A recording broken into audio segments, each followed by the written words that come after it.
Donc ce soir, ce sera plus une discussion, un échange, un partage relativement simple, mais je crois important si le Seigneur nous met à cœur sur, sur un message. C'est un message qui fera un peu office de transition après tout ce que nous avons pu voir autour des malédictions et aussi concernant les obstacles à la grâce. Nous arrêtons là les obstacles à la grâce. Il y en a encore d'autres, mais je crois que l'essentiel a été vu et c'est ce qui est important. L'important n'est pas de mettre le focus ni de zoomer sur ce qui nous empêche de vivre la grâce, mais c'est de continuer de l'enseigner et que, à force d'entendre l'enseignement sur la grâce, eh bien, cela pénètre en nous et porte du fruit. Donc, nous allons voir ce soir, nous allons partager quelques passages de la Bible. Et ce que le Seigneur me mettait à cœur, c'était si on parlait grâce. Donc voilà, c'est juste si on parlait grâce ce soir. Et par rapport à ça, on va lire deux paraboles du Seigneur, deux paraboles très intéressantes. C'est pour lancer après une autre page de cette merveilleuse histoire que le Seigneur écrit au milieu de nous sur la grâce, sur sa grâce. Donc, on va aller dans le livre de Matthieu, l'évangile selon Matthieu, à partir du verset 31. Matthieu, verset 31. Alors, il est écrit, il leur proposa une autre parabole et il dit, le royaume des cieux est semblable à un grain de sénévé qu'un homme a pris et semé dans son champ.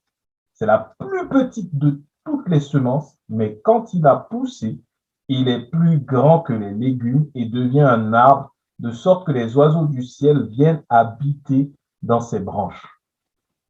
Voilà. On verra la deuxième parabole un peu après. Dans cette parabole, Jésus révèle quelque chose d'extraordinaire. Il parle du royaume des cieux et il dit que le royaume des cieux est semblable à une graine de moutarde. Le grain de sénévé, c'est une graine de moutarde. Et quand on regarde la moutarde, c'est une toute petite graine, vraiment minuscule. Et il nous dit que quand ça pousse, ça devient un arbre. Un arbre si grand que les oiseaux viennent même pour trouver de l'ombre, viennent habiter dans ses branches. Tout ça pour faire comprendre que le message de l'évangile de la grâce, quand il vient en nous, c'est comme une graine de moutarde. C'est tout petit. On a du mal à le comprendre, du mal à le saisir, du mal à réaliser ce message parce que il ne touche pas notre intelligence. Et il va parler à nos cœurs, il va parler à notre esprit. Mais de nouveau, le message de la grâce de Dieu.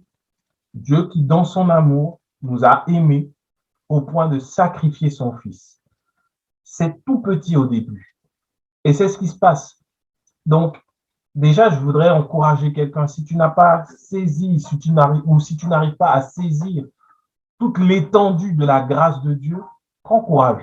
C'est une petite graine qui est en train de faire des racines au-dedans de toi pour devenir plus tard un arbre. Ce sera un arbre et les oiseaux pourront venir y habiter. Ça veut dire que beaucoup de personnes pourront venir auprès de toi pour entendre le message de la grâce qui aura été semé en toi. Ce qui est extraordinaire, c'est que au final, quand on lit l'évangile, quand on lit la parole de Dieu, on se rend compte que le plus beau et le plus merveilleux des trésors que Dieu peut donner, c'est sa parole. Et c'est ce que nous verrons ce soir. C'est sa parole. Il nous parle de sa parole, en fait. Il ne parle pas d'argent. Il ne parle pas d'argent. Plus je lis la Bible, plus j'étudie, plus je me rends compte que beaucoup de passages que je pensais parler de finances, au final, ne parlent pas de finances, mais parlent d'un trésor bien plus grand que des finances. Et nous allons en voir un ce soir encore. Nous allons voir un passage connu. Nous allons voir ce soir qu'il ne parle pas des finances, mais qu'il parle de la parole et de son importance. Donc, le message vient en nous et il commence à pousser. Et c'est ce que Jésus confirme dans la deuxième parabole, toujours de Matthieu 13, le verset 33, qui dit, il leur dit, cette autre parabole, le royaume des cieux est semblable à du levain qu'une femme a pris et mis dans 3 mesures de farine, jusqu'à ce que la pâte soit toute levée.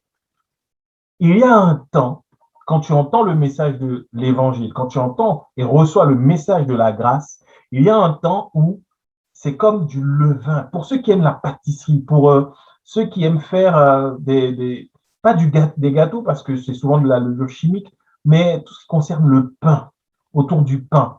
Pour ceux qui aiment le faire, je sais que dans la Caraïbe, on aime faire du pain au beurre, différents types de pain, ou même ici en France, il y a beaucoup de pain. Le pain est connu d'un peu partout et on a besoin de levure pour que la pâte monte afin de pouvoir ensuite travailler la pâte pour pouvoir faire du pain qui soit goûteux, qui soit aéré, un bon pain, pour que ce soit quelque chose de bon. Et c'est la même chose. Jésus nous dit que le royaume est semblable à une femme qui prend du levain et qui met dans de la farine jusqu'à ce que la pâte lève. Quand la pâte a levé, alors cette pâte, elle est prête à être travaillée afin de donner du pain, plusieurs pains, pour pouvoir rassasier et nourrir plusieurs personnes.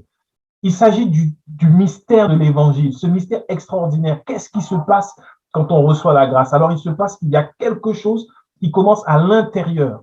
Jésus nous fait comprendre que le message de l'évangile ne va pas être un message visible de prime abord dans nos vies à l'extérieur. Quand on commence à recevoir la grâce, à être enseigné sur la grâce, c'est d'abord à l'intérieur que quelque chose se passe. Quelque chose semblable au processus de développement d'une pâte qui a du levain.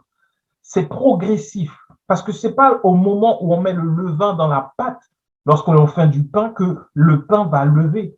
Il y a différents types de pain et par la grâce de Dieu, le Seigneur m'a donné de faire du pain ces dernières années, ces derniers mois et j'ai découvert que selon le pain qu'on veut faire, le temps où on laisse la pâte reposer n'est pas le même.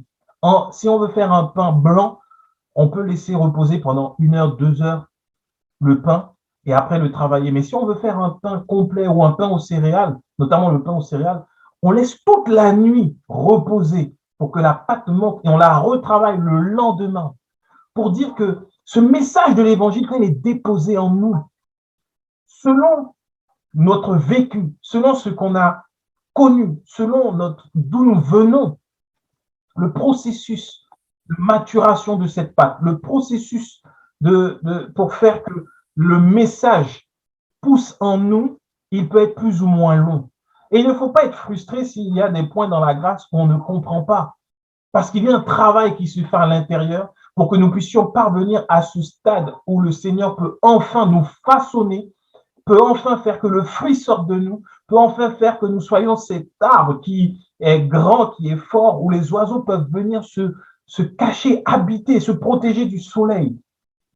Il y a un processus qui peut prendre du temps. Donc la grâce de Dieu, ce ne sont pas différentes applications que l'on va prendre et on va tout de suite mettre en pratique. Ce n'est pas ça.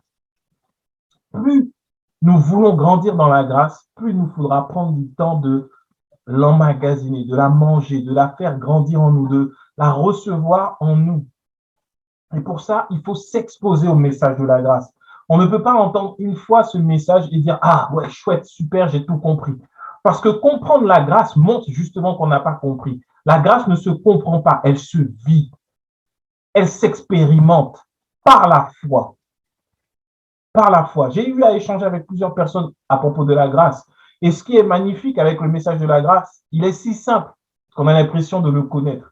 On dit, oui, mais on sait qu'on est sauvé par la grâce. On sait que c'est la grâce de Dieu. On sait, oui, sauf que on ne le vit pas. Parce que c'est notre intelligence qui parle. On sait, mais on ne le vit pas. Tu sais que c'est par grâce que tu es sauvé. Tu sais que Jésus a tout payé pour toi. Sauf qu'à cause de mélange de grâce, de loi, de messages intelligents, sages, remplis de sagesse humaine, alors on se retrouve à ne pas pouvoir vivre la grâce. C'est comme un oiseau qui se retrouve dans une cage qui est à l'extérieur et qui voit les autres oiseaux voler, profiter du ciel. Et lui, il aimerait s'envoler, mais il est limité par des cages. Pourtant, c'est un oiseau. Il a des ailes également. Il en est de même du chrétien qui a accepté Jésus, qui est donc libre par Jésus-Christ, mais qui est retenu dans les cages de la loi. On peut le mettre dehors, on peut lui montrer la plus belle étendue, la plus vaste des étendues. Il ne pourra jamais se déployer et voler parce qu'il est retenu par ses cages. Pourtant, il sait qu'il peut voler. Il sait qu'il a un oiseau. Il voit les autres oiseaux voler. Et on est de même avec celui qui a accepté Jésus, qui a entendu parler de cette grâce merveilleuse qu'il nous fait en nous libérant de nos péchés, mais qui derrière, au final, à cause de l'enseignement de la loi, se retrouve enfermé dans cette cage. Et une cage, même si elle est dorée, elle est en or, elle est grande, une volière reste toujours limitante pour celui qui n'a pas été créé pour demeurer enfermé. Et il en est de même pour l'enfant de Dieu. Être enfermé dans les lois, être enfermé dans les méthodes, être enfermé dans les techniques, être enfermé dans du coaching, tout ça nous empêche de vivre la véritable grâce de Dieu alors qu'elle est disponible, qu'elle est là et qu'elle porte du fruit lorsque on la reçoit. On la reçoit. Et il faut savoir, pour le coup, que ça peut prendre du temps, tout simplement. Dieu n'est pas le Dieu qui claque des doigts et les choses se font. Dieu, la patience fait partie du fruit de l'esprit. Dieu aime prendre le temps parce que quand Dieu fait quelque chose, il le fait toujours à la perfection et sa grâce envers nous est parfaite. Et c'est en recevant l'enseignement de la grâce que nous parviendrons à l'état d'homme fait, à la perfection de Christ. Non pas parce que nous aurons appris à lutter contre nos désirs avec des moyens plus ou moins efficaces, non pas parce que nous aurons appliqué à la lettre chacune des lois qui régissent l'univers, non, mais parce que nous aurons reçu la grâce et que par la foi, nous aurons cru en ce que Dieu lui-même est capable de faire et que ça aura pris le temps de travailler en nous, travailler en nous, travailler en nous. Le défi avec notre génération dans ces siècles présents, dans ce siècle présent, c'est qu'il y a maintenant tant et tant de solutions humaines qui existent pour pouvoir pallier au manque de grâce. Ces solutions existent parce que la grâce n'est pas accessible à tous. Jésus-Christ, sur terre, a dit que son royaume n'est pas de ce monde. Si son royaume n'est pas de ce monde, ça veut dire que ceux qui sont en lui ne dépendent donc pas de ce monde et de ce qui se passe dans ce monde. Si nous ne dépendons pas de ce qui se passe dans ce monde, nous ne pouvons pas nous attendre en appliquant, nous ne pouvons pas nous attendre à du résultat en appliquant les techniques et les méthodes qui vont régir ce monde. Ce n'est pas possible. Il faut savoir prendre le temps de recevoir ce message de la grâce, de recevoir le message de la grâce. Oh, je ne suis pas le seul à parler de la grâce, à prêcher de la grâce. Je ne dis pas de t'asseoir et de manger les messages que moi seul je donne, non. Mais de chercher toujours l'évangile qui te fait vivre, qui te fait grandir, l'évangile de la grâce. Il y en a plusieurs aujourd'hui, par la grâce de Dieu, qui prêchent cette grâce. Que nous puissions nous nourrir de cela et ça va porter du fruit en nous, un merveilleux fruit. Et ce fruit, l'apôtre Paul nous révèle ce que c'est. Jésus est venu nous donner le royaume. Et qu'est-ce qu'il y a dans le royaume? Alors, on va regarder Romains 14 au verset 17. Romains 14, verset 17. Car le royaume de Dieu, ce n'est pas le manger et le boire, mais la justice, la paix et la joie par le Saint-Esprit. Ces choses-là, la justice, la paix et la joie par le Saint-Esprit, c'est ce que Dieu nous a donné par Jésus-Christ. Et aujourd'hui, c'est le Saint-Esprit qui vient nous faire vivre la justice, la paix et la joie. À travers quoi? Jésus-Christ qui est la porte d'accès au Père, le chemin, la vérité et la vie. C'est à travers Jésus que nous pouvons le vivre. Donc, à travers la porte de la grâce de Dieu. Parce que Christ est mort pour nous alors que nous n'avons rien fait pour le mériter. C'est ce que veut dire être gracié, recevoir la grâce. Nous ne le méritions pas. Donc, par cette grâce que Dieu nous fait, nous pouvons vivre la paix. Nous pouvons vivre la justice et la joie.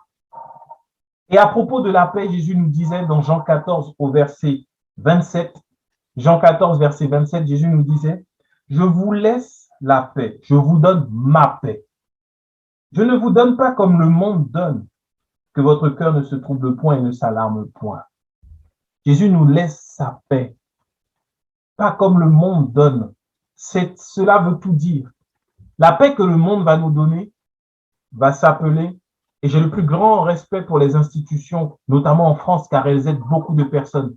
Mais la paix du monde va s'appeler salaire à la fin du mois. La paix du monde va s'appeler sécurité sociale. Caisse d'allocation familiale va s'appeler police. Gloire à Dieu que tout ça a pu se déployer parce que ça aide beaucoup de personnes.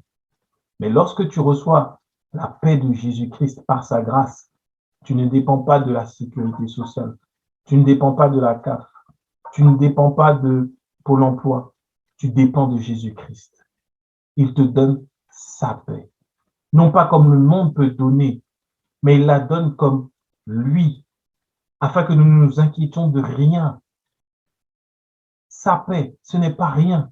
Et elle se trouve dans la grâce. Et dans les semaines à venir, nous allons prendre le temps d'étudier la paix de Dieu que nous avons dans la grâce de Dieu, la justice que nous avons par sa grâce.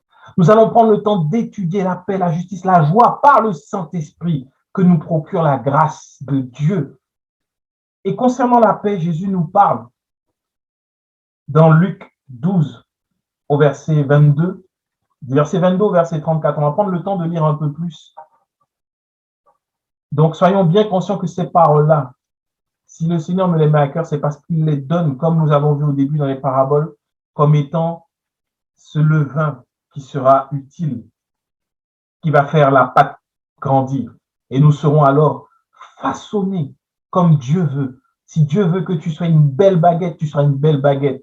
Une pomme cannelle, tu seras une pomme cannelle. Si Dieu veut que tu sois un pain tressé, tu seras un pain tressé, une brioche, peu importe.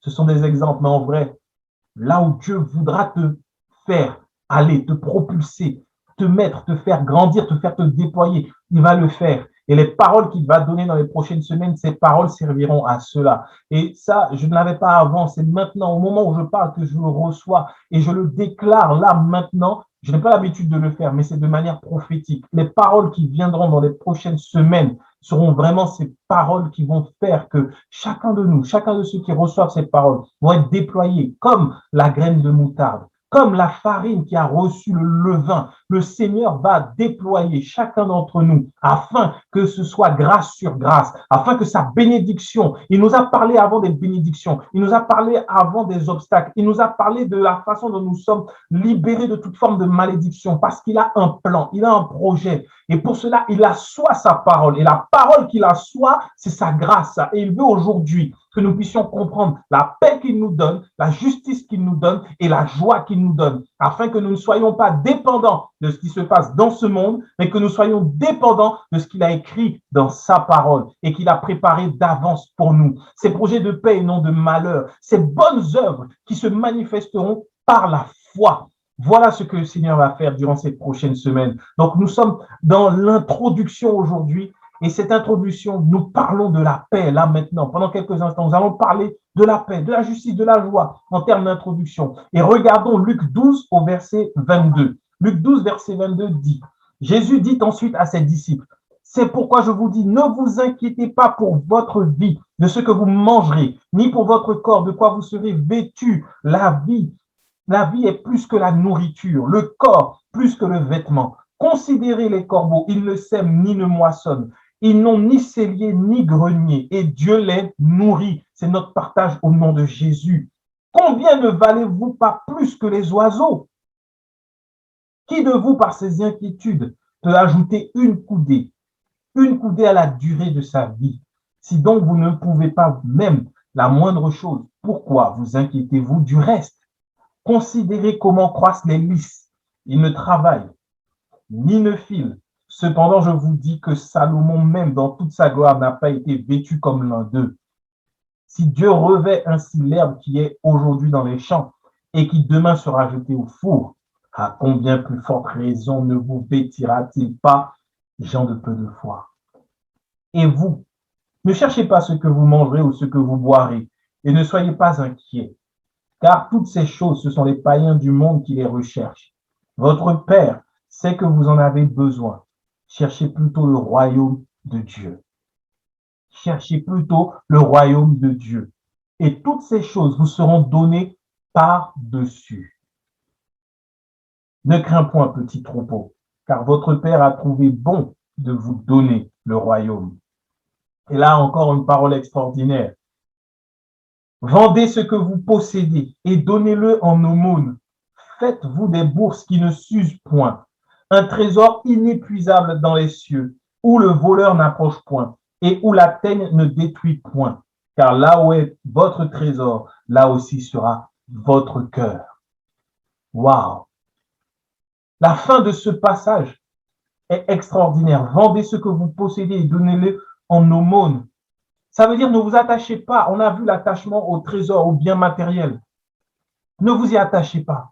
Soyez libre de cela. Donnez en aumône. Et nous avons vu que quand Jésus dit de donner en aumône, il ne dit pas d'aller donner nos dîmes, nos offrandes. Hier, je pensais que le seul moyen pour que le voleur ne vienne pas pour percer, dérober ou pour que la rouille l'atteigne, n'atteigne pas mes finances, c'était la dîme, c'était les offrandes. Mais non, Jésus dit donnez en aumône, donnez en aumône. Faites du bien autour de vous, donnez aux pauvres. Donnez aux pauvres et amassez-vous une bourse qui ne peut pas être, une bourse qui ne s'use pas, un trésor inépuisable dans les cieux. Ce trésor, c'est la grâce de Dieu, c'est la parole de Dieu et elle est inépuisable. La grâce de Dieu, elle est inépuisable. Les finances de ce monde, l'argent, l'or, le diamant, toutes les richesses, le pétrole de ce monde, elles sont épuisables. Tout le monde le sait. Le pétrole va s'épuiser au bout d'un moment, il cherche des énergies renouvelables. L'or, tout, il continue de fouiller de plus en plus profond pour continuer à trouver de l'or, à continuer à trouver des diamants. Pourquoi? Parce que c'est ce qui fait la valeur, ce qui donne la valeur de quelque chose, c'est sa rareté. C'est parce que c'est rare, parce que c'est épuisable, parce que ça va disparaître, que les gens courent après pour en amasser un maximum. Mais tout ça, en un clin d'œil, ça disparaît. Alors Dieu nous dit aujourd'hui, waouh, de ne pas nous inquiéter parce qu'il nous a donné quoi? Le royaume. Et le royaume, ce n'est pas le manger et le boire, mais c'est la justice, la paix et la joie par le Saint-Esprit. Si aujourd'hui tu es né de Dieu, tu es né de nouveau et que tu as reçu le Saint-Esprit, alors tu as reçu le royaume de Dieu en toi. Et donc la justice, la paix et la joie de Dieu qui sont en toi, maintenant, doivent commencer à pousser, à se développer comme le levain dans la farine. Et ce ne sont pas nos actions qui pourront faire que cela va pouvoir aller plus vite. Non, c'est de pouvoir recevoir la parole de la grâce continuellement qui va faire que tout cela va se déployer en nous et que nous allons vivre les grâces de Dieu. C'est extraordinaire. Et Jésus dit que là où est ton trésor, là où est votre trésor, là aussi sera votre cœur. Ce qui veut dire que lorsque nous recevons le message de la grâce de Dieu, c'est un trésor que nous recevons dans nos cœurs. C'est un trésor, la grâce. C'est pour cela que les biens de ce monde, les choses de ce monde ne nous intéressent plus. Parce que nous avons le trésor de la grâce pour nous. C'est un trésor. Regardons ensemble ce que dit Jésus dans Matthieu 13 au verset 44. C'est extraordinaire. Le royaume des cieux est encore semblable à un trésor caché dans un champ. L'homme qui l'a trouvé le cache. Et dans sa joie, il va vendre tout ce qu'il a et achète ce champ. Voilà ce qui se passe quand tu reçois le trésor de la grâce de Dieu, de l'évangile. Le royaume, la justice, la paix, la joie par le Saint-Esprit. Tout ça ne vient pas par la loi, c'est impossible. Sinon, le peuple, Israël, aurait été dans la joie, dans la justice. Nul ne peut être justifié par la loi. Nous l'avons vu. Nous l'avons vu. Lorsque tu reçois l'évangile de la grâce, oh, waouh, c'est ce trésor que tu reçois. Et parce que tu as cette grâce, ce trésor en toi, tout ce qui est dans ce monde-là, tu t'en débarrasses pour pouvoir vivre ce trésor. C'est semblable à celui qui a trouvé un trésor dans un champ. Aujourd'hui, pour l'instant, on se met sur un plan naturel. Tu trouves un trésor. La première des choses que tu fais, afin de garder ce trésor, tu vas te débarrasser de tout ce qui est superflu parce que tu as trouvé ton trésor. Tu as trouvé un trésor et tu veux vivre de ce trésor. Tu veux puiser dans ce trésor. Celui qui gagne 75 millions d'euros à l'euro million qui joue, il a trouvé un trésor. Est-ce qu'il va continuer à être à pied s'il était à pied? Est-ce qu'il va continuer avec ses vêtements usés? Est-ce qu'il va continuer avec ce qu'il avait là? Il va se débarrasser de tout pour pouvoir commencer à puiser dans son trésor et vivre de ce trésor-là. Et c'est de ça dont parle Jésus-Christ. Débarrassons-nous de tout ce qui nous relie à ce monde pour commencer à vivre de la justice, de la paix et de la joie par le Saint-Esprit. Et alors, nous allons voir que ce trésor en nous va porter du fruit. De la même manière que la graine de moutarde en terre va faire un arbre extraordinaire. Lorsque nous recevons la semence de la grâce, la parole de vie, cette parole de réconciliation avec le Père, alors nos vies commencent à être déployées non pas par nos efforts, non pas par nous, non, mais par le Seigneur. L'apôtre Paul disait que ce trésor, la grâce, nous le transportons, ce trésor, dans des vases de terre, afin que Dieu seul soit glorifié. Quand on expérimente la grâce de Dieu, on ne peut pas dire qu'un homme a fait. On ne peut même pas dire que nous faisons. Tout ce que l'on peut dire, c'est waouh, Dieu soit béni, Dieu soit loué. Nous abondons en action de grâce parce que nous recevons la grâce et Dieu seul est glorifié. On ne peut pas dire qu'un homme est intervenu parce qu'un pasteur a parlé, a prié, que quelque chose s'est passé. Non, c'est parce que nous avons reçu la parole de Dieu et que cette parole, elle a trouvé la foi. Et lorsque les situations sont venues pour essayer de nous troubler, de nous faire perdre la paix, de nous faire perdre la joie, de nous faire perdre le repos, lorsque ces situations sont venues, alors, waouh, la parole de grâce s'est déployée et nous a fait marcher dans la foi et voir Dieu se manifester librement. Ne nous inquiétons pas. Si jamais nous avons essayé de faire, parce que nous avons entendu que la grâce se manifeste, nous avons essayé de faire et ça prend du temps, laissons le Seigneur agir. Dieu est tellement bon, il nous aime tellement qu'il pourvoit à tout, à vraiment tous nos besoins. Même pour pouvoir vivre la grâce, c'est lui qui nous donne la foi nécessaire. Il nous donne sa parole afin qu'on ait la foi. Et quand on a la foi va faire que sa parole agisse. Rien ne dépend de nous. Tu entends Jésus, le Saint-Esprit te convainc. C'est même pas toi qui choisis Jésus. Et une fois que le Saint-Esprit te convainc, tu nais de nouveau, tu nais de feu. Une fois que tu es né de feu, la Bible nous dit que nous recevons tous une mesure de foi. Une fois qu'on a reçu la mesure de foi et que la parole de la grâce est enseignée, cette mesure de foi, trouvant la grâce, va faire que nous allons porter du fruit. C'est Dieu qui fera que ce fruit sortira de nous. Nous n'avons rien à faire si ce n'est de demeurer en Jésus-Christ. C'est là la grâce de Dieu. C'est là tout le travail que nous avons à faire. Demeurer en Jésus-Christ par la foi. Par la foi, c'est tout. Car sans la foi, nul ne peut lui être agréable. Juste par la foi, tu veux être agréable à Dieu, tu veux faire plaisir à Dieu, alors aie foi. S'il y a une loi à laquelle tu veux obéir, obéis à la loi de la foi. La loi de la foi dit que tout dépend de Dieu et rien de toi. C'est tout. Il n'y a pas de plus beau message que ça. La grâce de Dieu dans son entièreté. Et ce que Jésus nous dit par rapport à la justice, on peut voir ce que la Bible nous dit, l'apôtre Paul, notamment pas Jésus, mais ce que l'apôtre Paul nous dit, on peut voir rapidement Romains 3 à partir du verset 19, qui nous dit « Or, nous savons que tout ce que dit la loi, elle le dit à ceux qui sont sous la loi, afin que toute bouche soit fermée et que tout le monde soit reconnu coupable devant Dieu. Car nul ne sera justifié devant lui par ses œuvres, par les œuvres de la loi, puisque c'est par la loi que vient la connaissance du péché. » C'est par la loi que vient la connaissance du péché. Mais maintenant, sans la loi est manifestée la justice de Dieu, à laquelle rendent témoignage la loi et les prophètes. Justice de Dieu par la foi en Jésus-Christ pour tous ceux qui croient. Il n'y a point de distinction. Aucune distinction, peu importe ton âge, peu importe ton origine, peu importe ton passé, peu importe ton histoire personnelle, familiale, l'histoire de ton pays, il n'y a aucune distinction. La justification, nous la recevons par Jésus-Christ. Et cette justice qu'il nous donne, elle nous suffit. Le Seigneur ne nous a pas donné un ministère pour pouvoir nous défendre face aux accusations du diable. Non, nous n'avons pas à nous défendre. Nous avons un avocat auprès du Père, il s'appelle Jésus-Christ.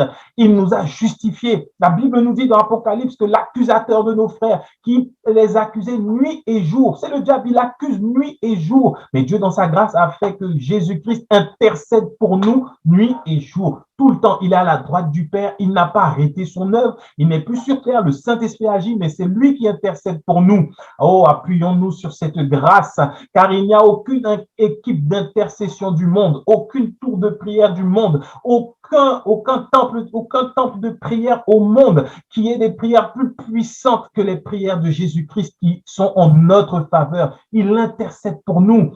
Il intercède. Comment il intercède? Lorsque le diable vient dire, ah, tu vois, lui, il vient de mentir.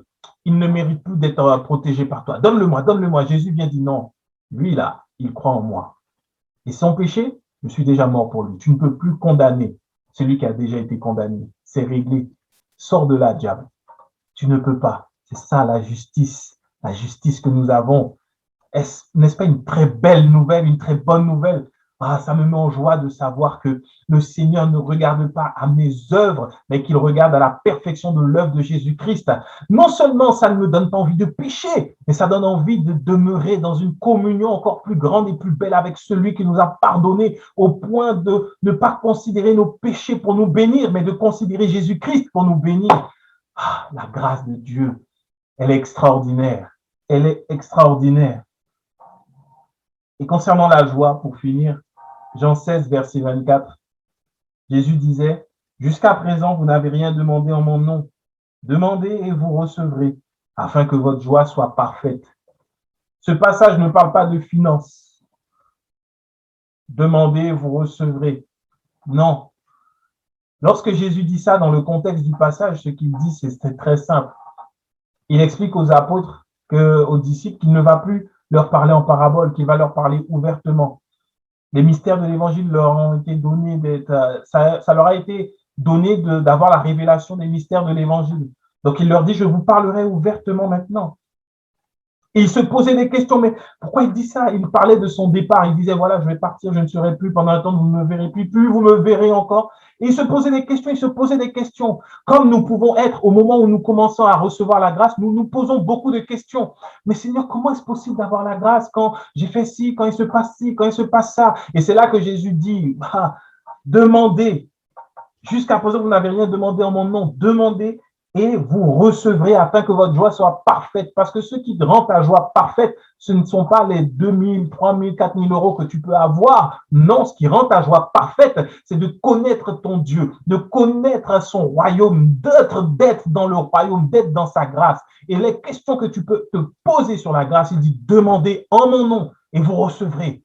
Seigneur, comment cela se fait-il que je suis aujourd'hui béni par toi? Il te dit, demande-lui. Et quand tu demandes, alors il répond. Il répond par sa parole, il répond par son esprit. Pourquoi? Parce que Jésus disait, vous êtes avantageux que je m'en aille, car le Saint-Esprit, il va venir. C'est le consolateur. Il va te consoler et il te rappellera tout ce que j'ai dit. Et non seulement il vous enseignera tout ce que j'ai dit, mais en plus, il vous conduira dans la vérité. L'œuvre du Saint-Esprit, nous conduire dans la vérité. Demandez. Le Saint-Esprit est là toujours avec nous. Lorsque tu es devant une situation, lorsque tu ne comprends pas la parole, demande et tu recevras afin que ta joie soit parfaite.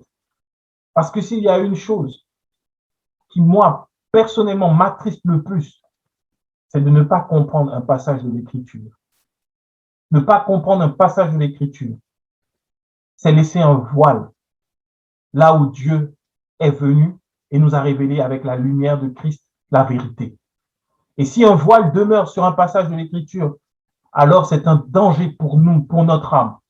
Parce que le diable peut venir à cause de ce voile, enlever la bonne semence. C'est ce que nous dit la Bible. Jésus nous l'explique avec la parabole de l'homme qui a semé de la bonne semence et son ennemi est venu mettre de l'ivraie. Quand un voile demeure sur un passage de l'Écriture, c'est dangereux. Parce que nous pouvons être alors séduits par le diable. Et lorsque nous sommes séduits, nous pouvons être éloignés de notre Père, détachés de notre bien-aimé. Et ça attriste. Lorsqu'après des années d'aveuglement, lorsqu'après des années où j'ai été voilé, privé de l'évangile de la grâce, et que j'en sorte et que je réalise ce qui m'avait été volé, c'est la plus grande tristesse de mon cœur. Mais pour que ma joie soit parfaite, Jésus-Christ avait déjà prévu. Il a dit de demander en son nom. et nous recevrons la révélation de l'évangile, la révélation de sa grâce pour nous, de ce qu'il a fait. Alors aujourd'hui, s'il y a une chose que tu dois demander à Dieu dans tes prières, c'est qu'il te donne de comprendre les mystères de l'évangile. Et que tout passage biblique qui te paraît bizarre, que tu ne comprends pas, qui semble contredire le message de la grâce, demande-lui de t'expliquer et il te révélera sa volonté. Il le fera. Il n'attend pas à ce que tu sois pasteur, à ce que tu sois établi. Non, il le fait parce qu'il est ton papa, parce qu'il t'aime. Il va te donner cette parole. Et quand il envoie la lumière sur la parole, alors ta joie est parfaite. Tu vas dire, waouh, pendant des années, je ne comprenais pas. Mon oreille avait entendu parler de toi, mais maintenant, je te vois. Pourquoi? Parce que ta parole m'est révélée. Voilà ce que Dieu en réserve pour nous dans sa grâce. Et ce soir, nous avons introduit les messages à venir. Semaine après semaine, les semences seront libérées dans nos vies. Préparons-nous simplement. Avec la simplicité d'un enfant, recevons cette parole et laissons-la après se déployer en nous. Et au moment voulu, au temps marqué, alors le fruit sortira, la pâte sera façonnée, l'arbre sera flamboyant. Faisons confiance à Dieu, car dans sa grâce, il a tout préparé d'avance. Que le Seigneur nous bénisse. Seigneur, merci pour ta parole et ta présence au milieu de nous. Merci pour ta grâce, pour ce que tu fais. Merci pour la vie que tu nous donnes au travers ta parole. C'est ta parole qui nous fait du bien. C'est ta parole qui nous guérit, qui nous nourrit. C'est ta parole qui nous revêt, qui nous libère. Merci parce que Christ a payé le prix de sa vie, afin que par son sacrifice, nous soyons désormais libres d'accéder au trône par la foi et de recevoir grâce sur grâce. Merci pour cette saison que tu annonces et que tu prépares dans la vie de chacun d'entre nous. La saison, Seigneur, où nous vivons grâce sur grâce, où nous vivons le déploiement et la manifestation de tes plans, de tes désirs pour nos vies, tes plans parfaits. Nous te remercions que cette parole, Seigneur, trouve nos cœurs préparés, disposés à recevoir la vie qu'elle contient. Merci encore pour qui tu es et pour ce que tu fais, Père. Dans le nom précieux de Jésus. Amen.